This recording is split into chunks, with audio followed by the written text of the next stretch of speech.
Buenos amigos, ¿qué tal? En este caso vamos a ver el tema de lo que es intercambiadores de calor con el software Ikimicat. En este caso, ustedes ya entren a esta página y descargan el software. Y entonces, una vez descargado el software, pues procedemos a hacer doble clic y ya tenemos el software corriendo. Entonces, lo que voy a hacer es abrir el ejemplo de un intercambiador de calor básico. Voy a tratar de ser lo más en breve posible, esperando que puedan entender la mayoría de pasos que se requiere para hacer un cálculo.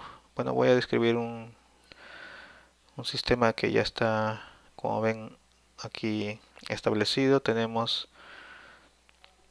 un intercambiador de calor, lógicamente, que vendría a ser este. Tenemos dos corrientes de ingreso,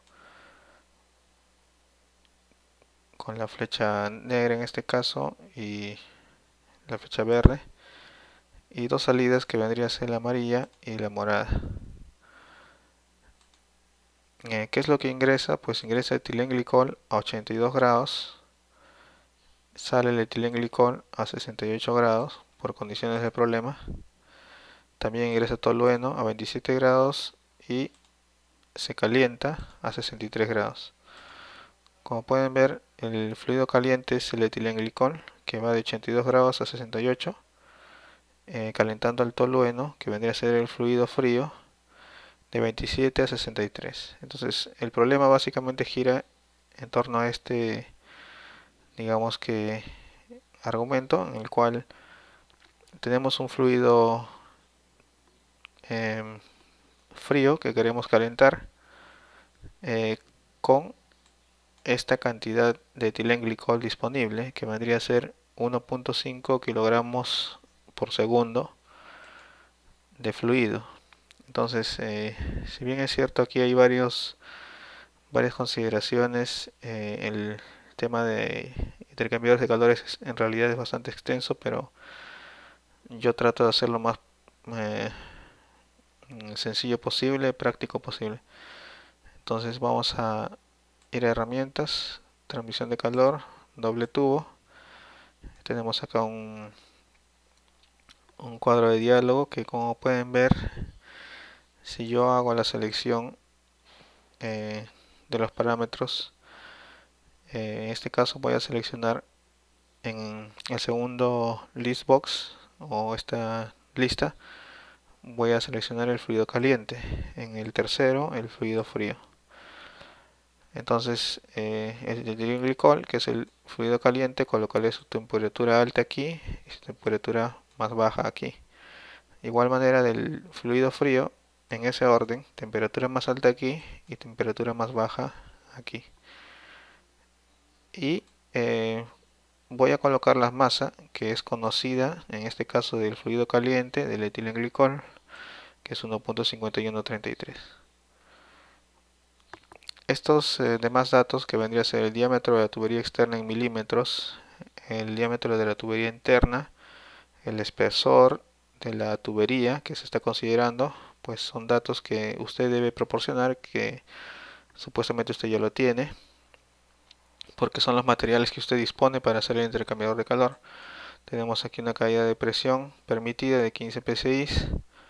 La longitud efectiva de transferencia de calor vendría a ser 2.74.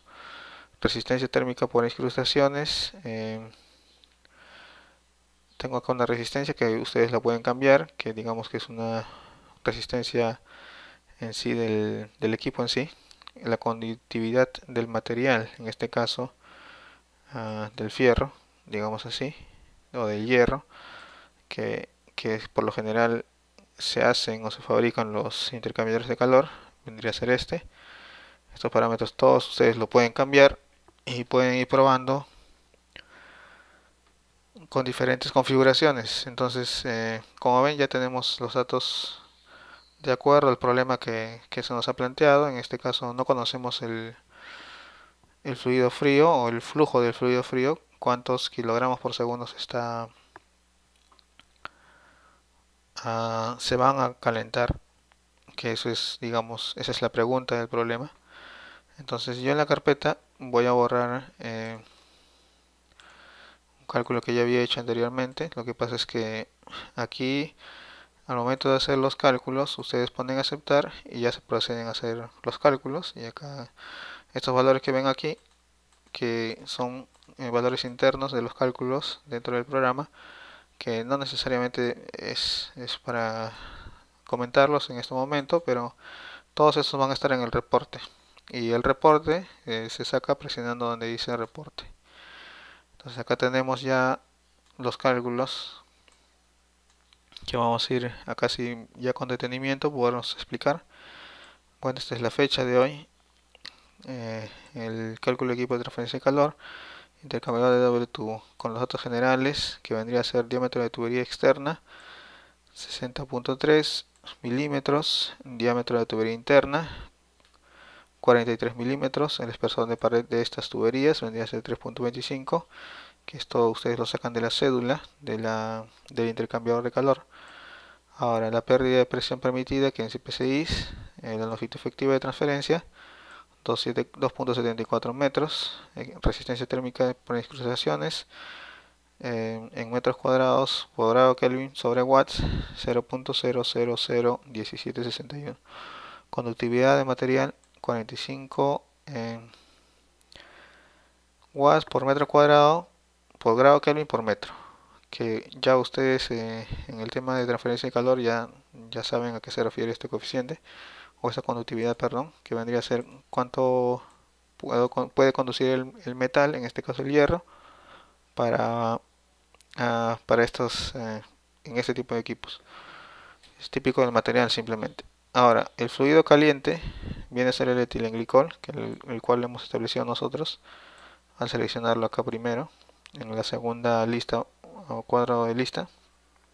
El fluido frío en el tercero, que también lo debíamos haber seleccionado, y en ese orden, puesto que mucho va a depender de cómo ustedes rellenen este formulario para que se hagan los cálculos correctos. Datos físico-químicos.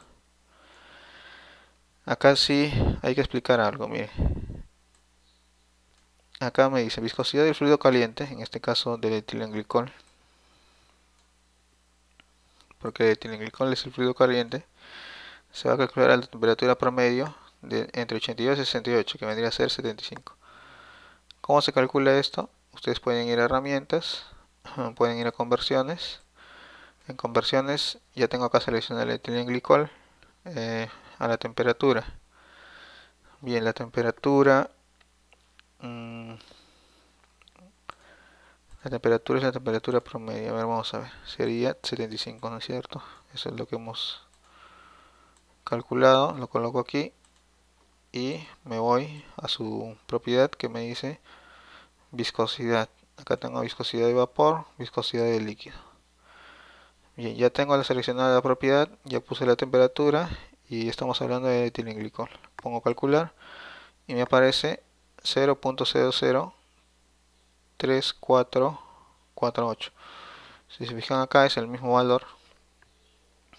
Con esto le quiero decir que ya el software calcula las propiedades físico-químicas del fluido que en este caso ustedes estén utilizando, que puede ser en este caso etilenglicol, tolueno, agua. Ahora, ¿cómo yo obtengo esta lista? Pues si han visto los anteriores videos, que bueno, lo voy a explicar acá brevemente. Al momento de nosotros hacer ya un diagrama de flujo, tenemos que elegir con este botón las sustancias que vamos a usar.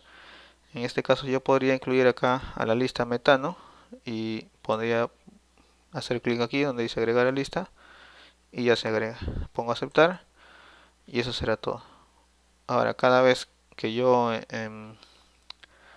digamos llame al cuadro de herramientas, a conversiones, ya tendré acá disponible la lista de metano también. Y así, simplemente ese es cómo se agrega cada sustancia dentro de una simulación. Bien, sigamos acá con la explicación. Tenemos datos del fluido caliente, datos del fluido frío, datos físico-químicos que se obtienen dentro del software. Con los datos se calcula el flujo de calor, que vendría a ser el W por el Cp por el delta de T. El W es el flujo másico del fluido caliente, en este caso 1.51, y con lo cual obtenemos el flujo de calor, que vendría a ser 56.388 joules por segundo. Y con esto se calcularía el flujo del fluido frío. Para obtener el mismo flujo de calor, pues necesitaríamos un, un flujo o flux de 0.89 kilogramos por segundo. ¿De quién? Del fluido frío, que en este caso vendría a ser tolueno. Bien, ahora el fluido caliente va por la tubería interna y el frío por el interior, por el exterior, perdón. En este caso, esta obedece un algoritmo de comparar los flujos básicos y asignarles tanto mayor área al mayor flujo y como menor área al menor flujo. Simplemente es eso. El fluido interno vendría a ser el fluido 1 y por el externo va el fluido 0. En este caso, eso simplemente lo podrían borrar, eso es prácticamente algo interno que no debió salir aquí, pero simplemente me está indicando qué sustancia va por el interior y qué sustancia va por el exterior. Ahora tenemos el cálculo de G, que vendría a ser, G se calcula, es el flujo másico multiplicado por el diámetro dividido entre la viscosidad. Así se calcula G. Perdón, es el flujo másico simplemente dividido entre el área por donde está pasando. En este caso, como ya se sabe, el fluido caliente, acá me dicen, va por la tubería interna. Entonces, el G interno será el flujo, de esa tubería, que lo que hay en esa tubería interna, que sería 1.5, multiplicado, o perdón, dividido entre el área de la tubería interna. Si se hace esa división, obtendremos este valor de G, que sería 1446.2 kilogramos por metro cuadrado por segundo. Fíjense que están los datos con los cuales se ha calculado eso, tanto para el interno como para el externo. El MLDT, que es el promedio logarítmico de temperaturas, en contracorriente sale 28, en cocorriente sale 20. Se elige el arreglo en contracorriente por tener mayor promedio logarítmico de temperatura, o MLDT. Eso es algo que ya los que diseñan equipos saben a qué se refiere esto. Ahora, el cálculo del número de Reynolds, pues es G por el diámetro sobre la viscosidad. Como ya tenemos el dato, bueno, los datos, se calcula. En primer caso sale 15.000, en el segundo caso sale casi 60.000. El cálculo de JH vendría a ser el número de Reynolds elevado a la menos 2 por 0.27. Tenemos el interno y el externo. El cálculo del número de Prandtl vendría a ser el Cp por la viscosidad sobre, eh, sobre el parámetro K, que es la conductividad del fluido. Lo calculamos simplemente. Recuerden que estas propiedades son físico-químicas, que ya los tiene el software para cada sustancia, así que simplemente se proceden a multiplicar y dividir. El cálculo del coeficiente H, que vendría a ser el de transferencia por convección, claro. Entonces del tubo interior vendría a ser 1401, del tubo exterior vendría a ser 1703. El cálculo de TW, que es como un promedio de temperatura, con esos parámetros se calcula como TW igual a 57.3. Digamos que esta es la temperatura de pared, ¿no? pared en la interfase de la tubería interna. Los valores físico-químicos a esta temperatura, en la temperatura de pared, tendríamos nuevos valores de viscosidades, y si los dividimos con las viscosidades anteriores, tendremos la relación de viscosidades. Con este dato se procede a multiplicarlos a los coeficientes H anteriores y obtenemos nuevos coeficientes H. Luego, se vuelve a calcular la temperatura de TW, dándonos otro promedio de 57.9, anteriormente era 57.3, lo cual nos indica que ya hemos llegado al mismo valor prácticamente. Entonces ya no se procede a calcular más ese TW, entonces digamos que este es el TW de diseño. Entonces calculo el coeficiente de transferencia. Para esto nos basamos que el inverso del coeficiente vendría a ser este factor Rx sobre este otro factor, o término, perdón, más este otro término y más estos dos últimos términos, este y este. Entonces procedemos a calcularlos. Estos son datos prácticamente. El HI por el DI, que ya anteriormente lo hemos calculado. Recuerden, HI interno. El diámetro, el DI es el diámetro interno. El DO es diámetro externo de la tubería interna. Este HF vendría a ser la pérdida que le dimos de dato, que vendría a ser acá, ¿no? Y bueno, eso se repite, simplemente se siguen sumando. Acá están los cálculos respectivos y obtenemos la inversa, que sería simplemente la suma. Una vez obtenimos la inversa, lo invertimos y obtenemos el coeficiente global de transferencia. Luego, el cálculo del área de transferencia vendría a ser el flujo de calor entre el coeficiente global de transferencia por el ml/t. Tenemos el área de 3.6 metros cuadrados que se requieren para poder lograr esa transferencia de calor. Luego, la longitud efectiva sería el área dividido entre pi por el diámetro exterior de la tubería interna. Entonces ya tenemos aquí la longitud efectiva. Luego el cálculo de la longitud de una horquilla vendría a ser dos veces la longitud efectiva. Recuerden que vamos a explicar un poco esto de la horquilla. Si ustedes tienen digamos que una tubería que vendría a ser con esta disposición, ¿no es cierto? Vendría a ser la tubería externa, la roja, y la tubería interna la vamos a poner en azul. Esto está, digamos que hasta cierto punto unido. Acá hay una unión entre uno y el otro, que lo podríamos poner así. Esta con esta.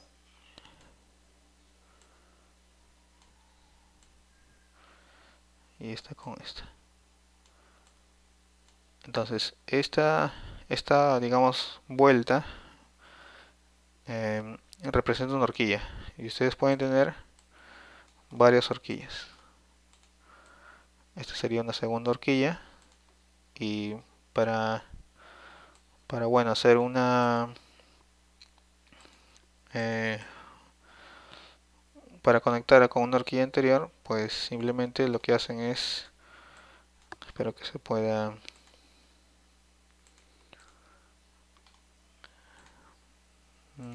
sí, girarlo y colocarlo por aquí, y más o menos darles a entender cómo se conforman los intercambiadores. Acá tendríamos dos horquillas. Entonces, cada horquilla, como pueden ver ustedes, que vendría a ser representado por esto, que está en el círculo, contiene dos veces la longitud de un intercambiador de calor. Bueno, básicamente esa es la explicación de las horquillas. Y es por acá por eso es que aquí lo multiplicamos por 2 a la longitud efectiva. Y tendremos la longitud de una horquilla, que vendría a ser el doble. Y el cálculo del número de horquillas vendría a ser el NH, que está aquí, que sería 5, entre L, que vendría a ser esto. Perdón, entre LH, que vendría a ser esto. Pero recuerden que L, que vendría a ser 26.9 entre 5.48, me da un número con decimales, entonces se redondea a un entero, al entero superior, que acá ese es el valor de NH, que acá ya lo colocamos. El cálculo de longitud total de transferencia en la práctica vendría a ser el número de horquillas multiplicado por, por la longitud de cada horquilla. ¿Sí? Entonces vendría a ser este valor por este valor, que nos daría 27.4 metros. Y tendremos con lo cual tenemos más área. Y es por eso que el porcentaje de variación del área nos da positivo y nos dice que es 1.8, es casi un 2% más de lo que debiera. En cuanto a la estimación de pérdida de presión, pues acá se, se hacen los cálculos respectivos en el número de Reynolds, los valores de JH, interior-exterior. Aplicamos la fórmula que sería 8 veces J por la relación de viscosidades por L sobre D por G cuadrado entre 2 veces G, la aceleración de gravedad, por el ρ, que vendría a ser la densidad. La densidad interior es esta, y la densidad del fluido que transcurre por el exterior vendría a ser esta.